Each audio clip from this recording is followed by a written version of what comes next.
নারী অশ্লীল পোশাক পরে তাই ধর্ষিত হয়। তাহলে মাদ্রাসায় পড়েও হাফেজার ধর্ষণ হলো কেন?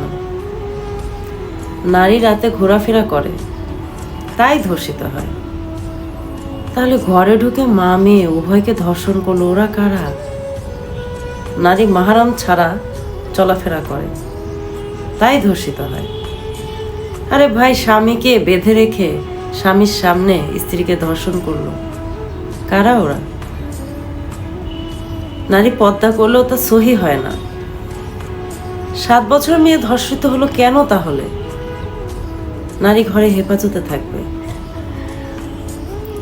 কার কাছে হেফাজতে থাকবে? বাবার দ্বারা মেয়ে ধর্ষিত হলো। মরে যাওয়াই কি নারীর একমাত্র সমাধান? আরে ভাই, মরেও শান্তি নাই। ভারতে মৃত নারী ধর্ষিত হয়েছে, এগুলো সমাধান কি? কে দিবে সমাধান? কার কাছে চাইবো এই সমাধান? আছে আপনাদের কাছে কোনো উত্তর? না, আপনার উত্তর কেন বের করবেন? আপনাদের কাছে তো কথা রেডি থাকবে।